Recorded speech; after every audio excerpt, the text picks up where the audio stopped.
وحده لا شريك له. Bahwa mereka bukan zuriyah Nabi karena ada pernyataan begini, ya. Mereka itu mengatakan bahwa datuk mereka yang bernama Ali As-Sakran, beliau itu muncul di abad 9 dan di situ beliau mengisbat nasab Ba'alawi ini melalui jalur mimpi. Apakah Kiai Imad selama ini menemukan akan hal itu atau memang mereka punya jalur yakdatan bersama Rasulullah gitu? Karena kan mereka selalu begitu, bisa ketemu dengan Rasulullah tapi nggak ada yang jadi ahli hadis, nggak ada yang jadi perawi hadis. Jadi silahkan Kiai, saya udah banyak ngomong nih. Baik, Bang PJ. Ya, memang itu saya pertama kali bicara tentang nasab itu ketika awal daripada Sayyidina Syekh Abdul Qadir Al-Jilani radhiyallahu anhu di sebuah acara Majelis Wakil Cabang Nahdlatul Ulama di Kecamatan Tiga Raksa. Itulah awal mula saya berceramah tentang nasab, tapi belum bicara tentang Ba'alwi. Tapi masih bicara secara umum bahwa apabila sebuah klaim nasab itu tidak bisa dibuktikan dengan kitab-kitab nasab dan DNA, maka patut diduga bahwa nasab-nasab itu adalah nasab palsu. Itu 2022, yaitu bulan November. Saya itu berkesimpulan tentang tesis itu bulan Oktober. Sebelumnya adalah orang yang sama lah, husnudzon seperti yang lainnya. Tetapi mungkin saya lebih mempunyai kedekatan dengan para habaib daripada banyak kiai-kiai yang memang dari dulu tidak ada hubungan. Di Banten ini sangat jarang kiai-kiai yang berhubungan dengan habaib, tidak seperti di daerah-daerah lainnya. Tetapi memang saya salah satu orang yang banyak berhubungan dengan habaib dari dulu. Itu memang pertama kali bicara nasab di Tiga Raksa itu di acara PMBCNU.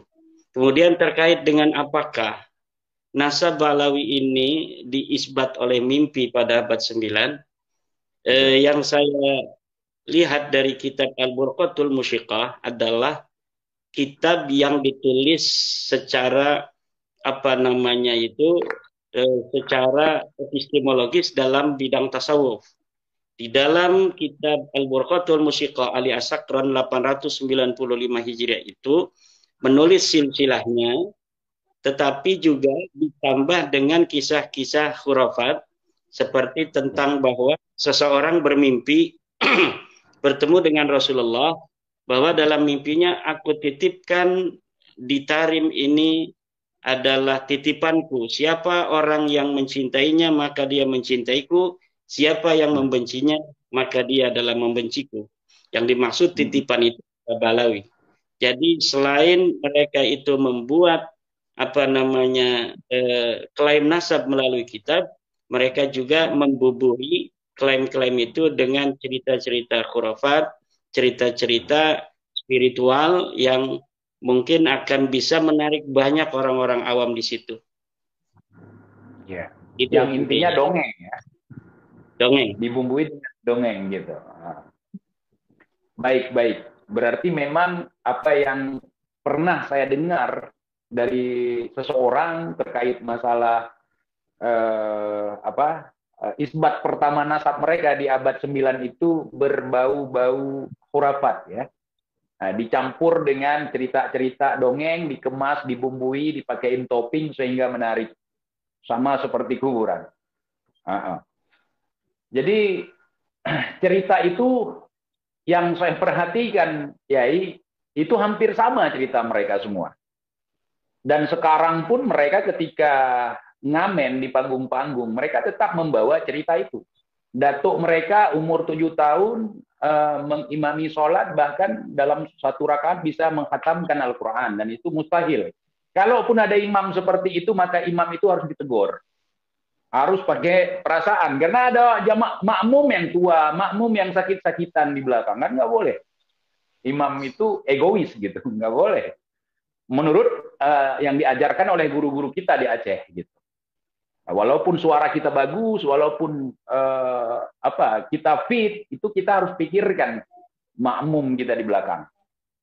Ala kulli hal,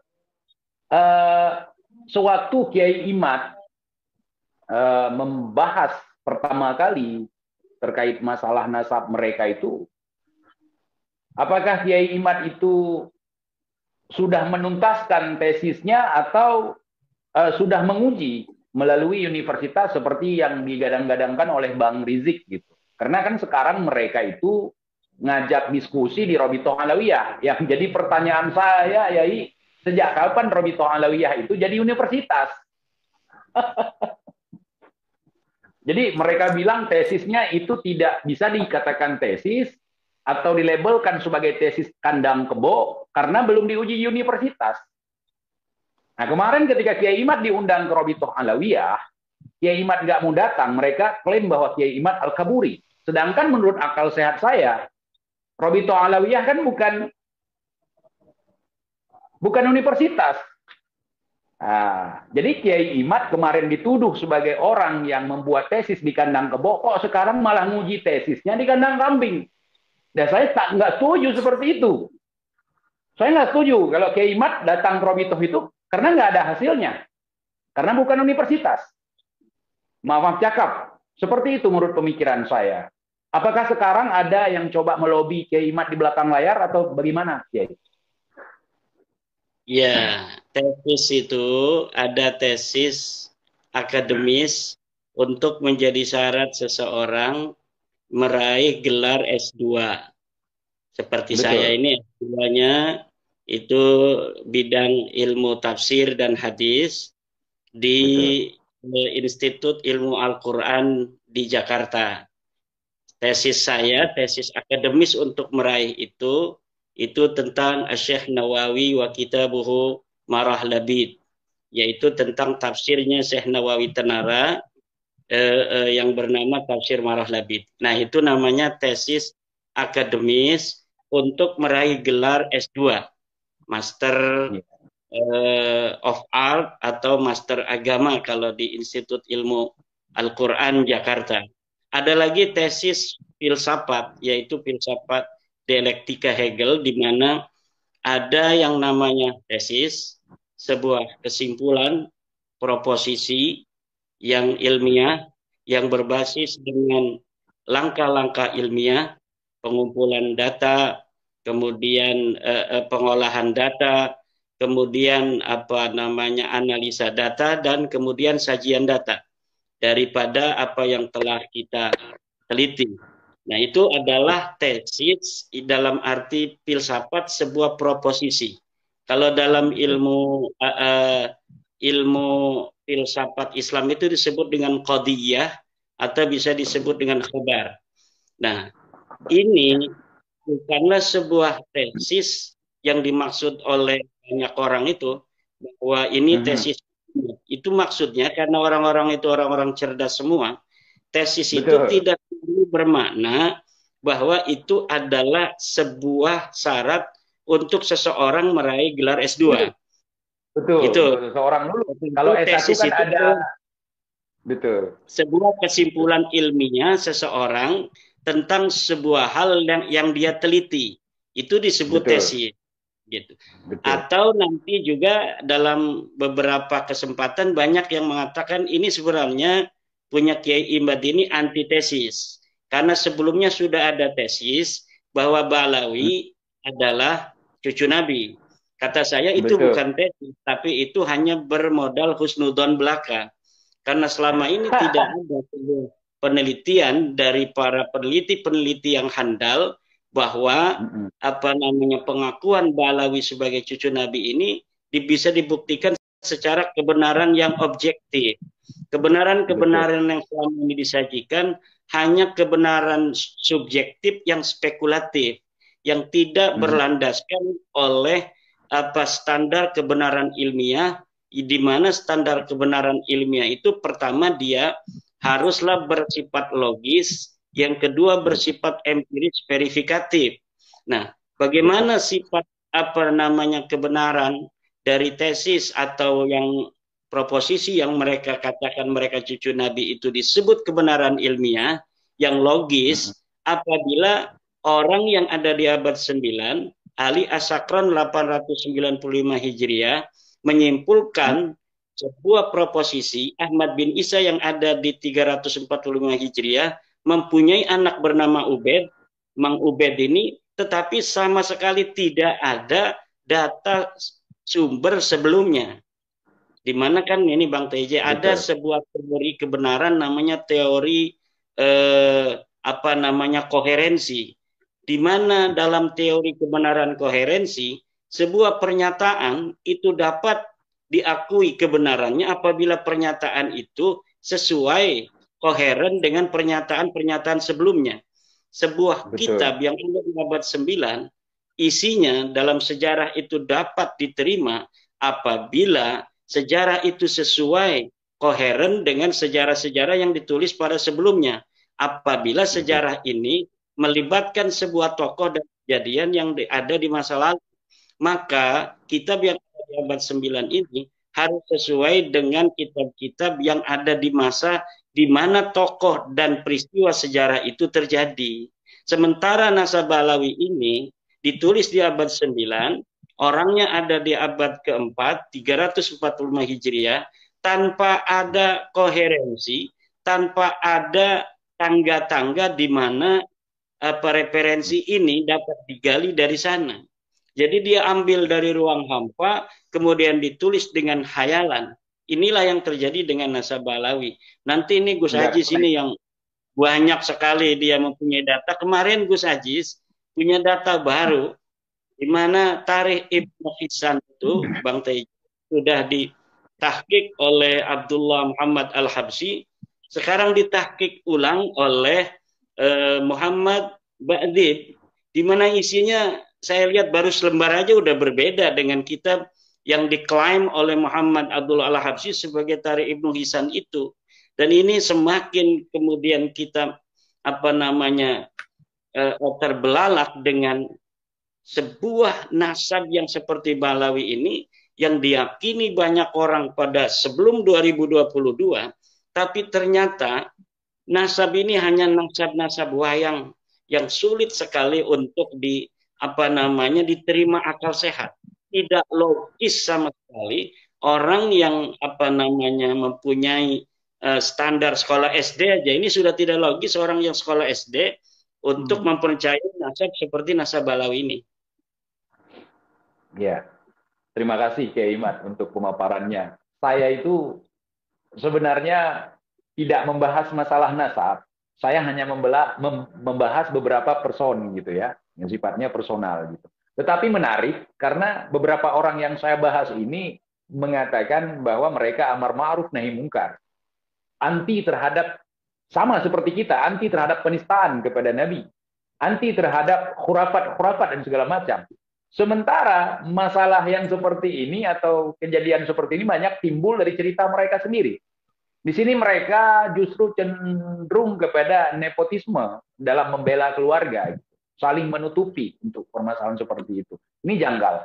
Kemudian seperti Kiai katakan tadi ada ruang hampa yang mereka konek-konekkan, yang sebenarnya nggak konek gitu.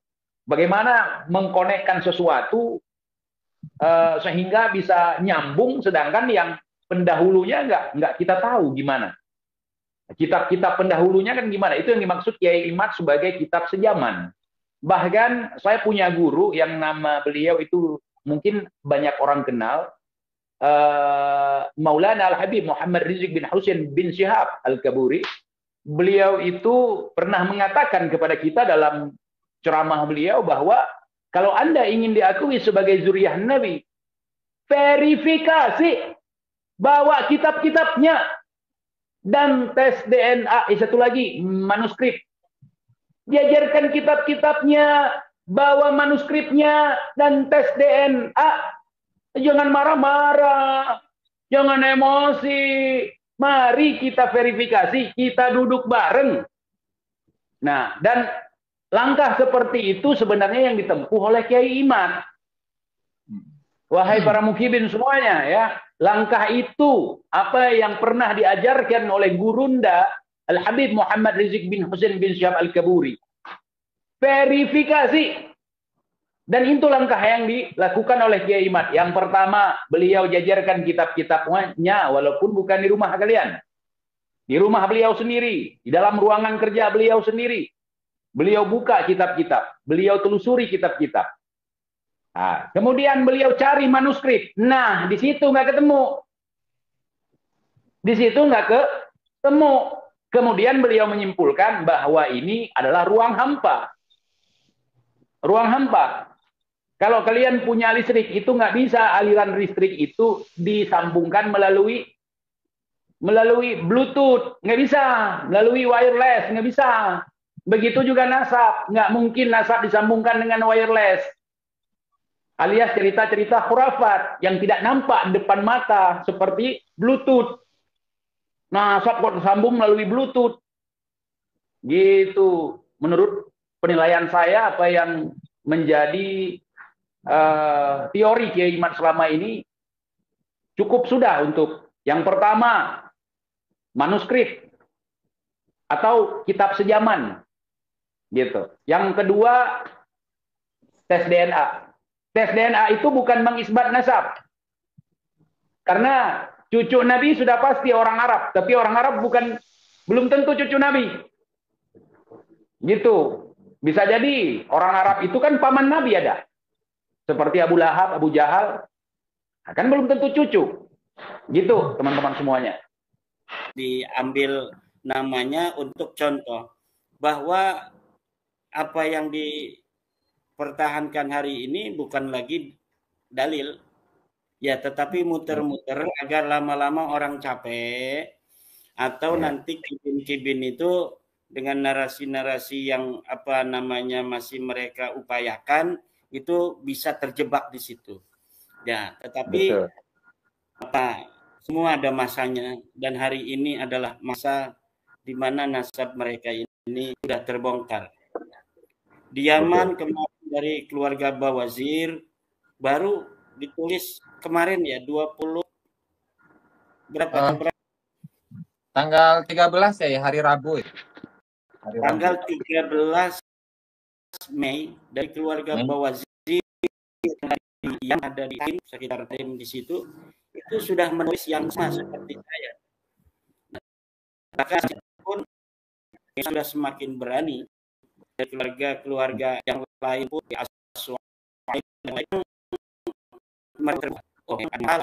karena apa? Saya pernah katakan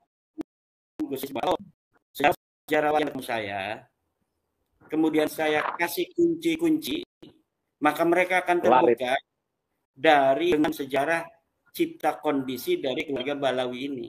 Karena yang itu Bang TJ adalah cipta kondisi historis yang ditenagai oleh sebuah dengan kuat untuk menguasai secara masih spiritual. Jadi dan itu banyak terjebak, sejarawan banyak terjebak. Saya lihat baru hanya ada beberapa profesor yang terbuka.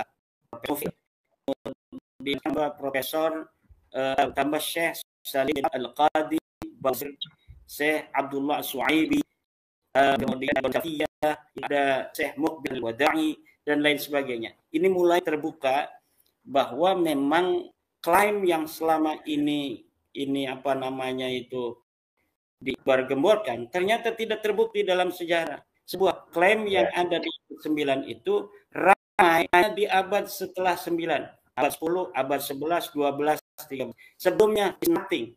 Tidak ada satu informasi pun bahwa mereka keturunan Nabi.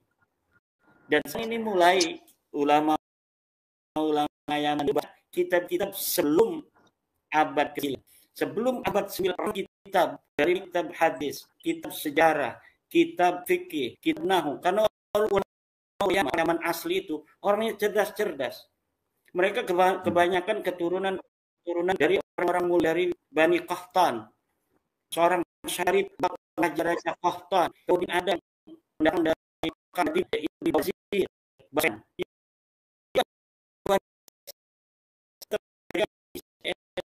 betul daerah orang Arab. Jadi secara nasab ini Bawazir misalnya adalah keturunan dari Bani Abbas, dari Ibnu Abbas, pamannya Rasulullah, yang sama dengan Rasulullah. Kemudian sana sertifikasi.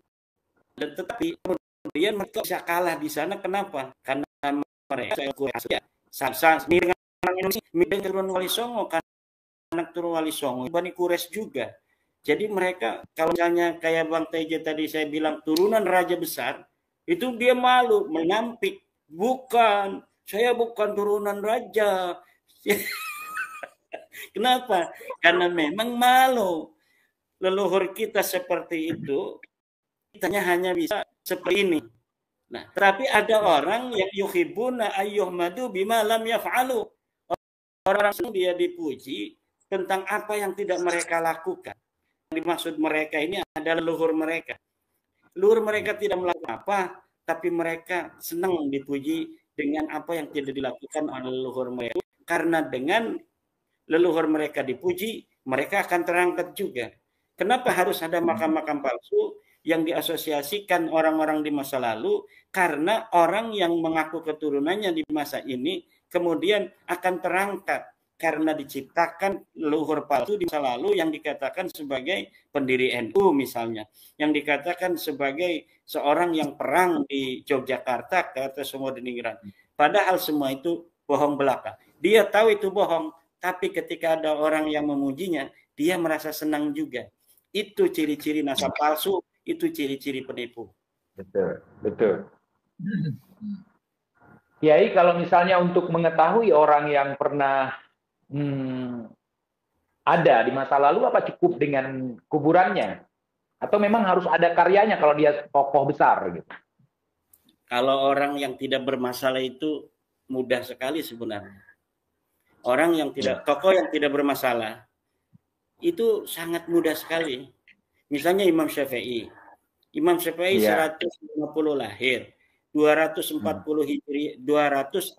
Hijriah wafat. Lebih jauh dari Balawi ini, lebih jauh dari Ubaidillah yang 383 Hijriah. Tetapi kitabnya ada. Kemudian terkenal. Bukti-bukti eksternal, tulisan-tulisan kitabun kharijiyun, itu banyak yang menulis nama Imam Syafi'i. Orang yang mengaku muridnya, kemudian ada. Menulis kitab juga yang mengaku muridnya. Yang mengaku temannya, yaitu muridnya Abu Hanifah, menulis juga tentang Syafi'i. Yang mengaku gurunya, Imam Malik, juga menulis tentang Syafi'i. Imam Syafi'inya mengaku murid Imam Malik, terverifikasi dalam kitab Imam Malik. Abu Hanifah, Imam Ahmad bin Hanbal. Ya, Imam Ahmad bin Hanbal, murid Imam Syafi'i, menulis kitab. Kemudian mengaku dia murid dari Imam Syafi'i. Imam Syafi'inya juga dalam kitabnya mengakui Ahmad bin Hanbal. Orang pernah bertemu dan berguru kepadanya. Ini cara-cara memverifikasi orang-orang yang betul pernah ada di masa lalu. Orang yang sebesar Imam Syafi'i, hari ini Bang Teja pernah dengar nggak orang-orang yang membanggakan diri sebagai keturunan Imam Syafi'i? Tidak ada. Belum pernah dengar di dunia ada orang yang mengaku Imam Syafi'i kemudian mengatakan anak keturunan Imam Syafi'i, cium tangan. Tidak ada. Padahal orang sebesar Imam Syafi'i, orang sebesar di Imam Malik, hari ini ada nggak yang mengaku turunannya? Muter-muter ke pondok-pondok. Tidak ada, padahal kita pintar diantaranya dengan wasilah kitab-kitab Imam Syafi'i.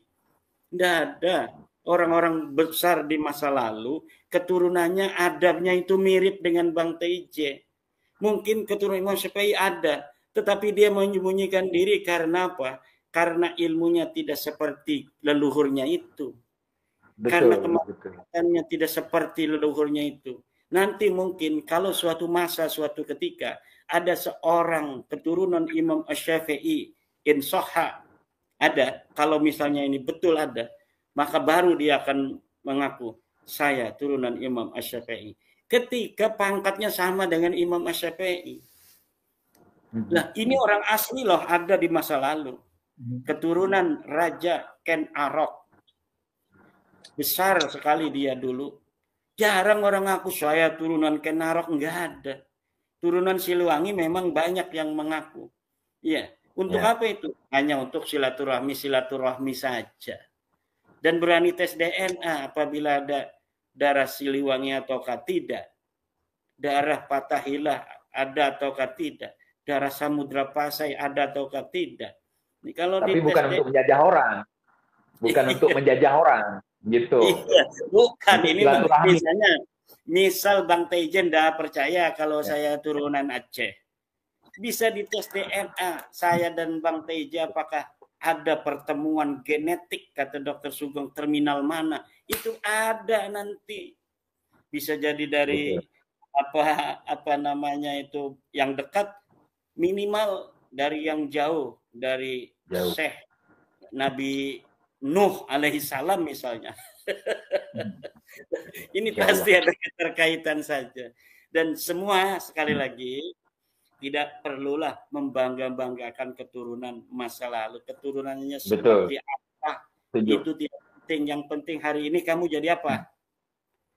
Hari ini kamu jadi apa? Apa yang kamu bisa lakukan? Ketika masyarakat membutuhkan seorang yang berspeak up tentang kebenaran, kamu berani atau tidak? Gak usah kamu banggakan keturunan di masa lalu. Kalau hari ini kamu diam, datuk kamu pun kira-kira sama seperti itu. Kalau di masa penjajahan, kamu mengaku sebagai keturunan seseorang, kamu lihat di masa penjajahan itu, datuk kamu ngeringkuk saya di dalam kasur atau di atas kasur, maka kira-kira kamu hari ini adalah kaca benggala dari leluhurmu masa lalu. Dan itu sebenarnya sesuatu yang tidak patut terlalu dilebih-lebihkan dan dibahas. Betul. Setiap masa ada orangnya, setiap orang ada masanya. Hari ini adalah masanya Teuku Iqbal Johar, Aziz Jazuli, Imaduddin Usman. Masa lalu bisa siapa saja yang mengisi, tapi hari ini putra-putri bangsa Indonesia yang ada di layar yang saya lihat ini, Teuku Iqbal Johar, Aziz Jazuli, Imaduddin Usman. Masya Allah. Betul. Saya pernah diajarkan tentang kita tidak boleh membangga-banggakan nasab. Dan kita nggak boleh, sekalipun misalnya, sekalipun kita keturunan yang mulia, kita nggak boleh membangga-banggakan nasab. Nggak boleh kita memamerkan tentang diri kita. Nasab itu untuk keluarga kita, untuk sebagai kita silaturahmi dengan keluarga. Kenapa? Kalau misalnya orang yang mulia di masa lalu itu, kemudian kita hari ini orang yang serampangan, justru itu akan menjadi cacian, menjadi bulian, menjadi hinaan untuk orang-orang yang pernah hidup dan dimuliakan di masa lalu. Maka dulu saya pernah mengingatkan juga beberapa orang Habib, jangan berlebihan ketika ente menceritakan garomah Datuk ente. Karena suatu saat nanti, apabila itu tidak sesuai dengan apa yang diajarkan, dengan apa yang disebut dengan kebenaran, justru itu akan berbalik menjadi bulian, menjadi makian, menjadi hinaan. Dan itu kenyataan hari ini, Yai, dan juga Gus Jazuli. Itu sudah kita ingatkan. Iya, karomah itu begini ya. Mungkin terjadi, tapi tidak hanya untuk orang masa lalu. Orang masa kini bisa berkaromah. Udah, begini aja. Jangan bicarakan karomah-karomah orang yang masa lalu. Atau ilmu-ilmu orang yang ada di masa lalu dibangga-banggakan orang yang nggak ada. Sejarahnya nggak ada. Lahir juga nggak kali itu. Dibanggakan. Yang ada aja siapa? Yang ada hari ini, coba keramatnya yang bisa nurunin apa hujan susu itu, lantai dari emas. Lantai emas. Ya, ini bangsa Indonesia lagi butuh ini untuk makan gizi gratis. Rakyat. Kalau siapa yang bisa tuh dari Balawi? Jangan bicarakan masa lalu. Masa lalu tidak bisa diverifikasi. Sesuatu yang tidak bisa diverifikasi itu subjektif dan spekulatif. Sekarang kita butuh kebenaran objektif. Kebenaran objektif, kebenaran yang bisa diverifikasi, kebenaran yang berdasarkan data, siapa yang masih hidup,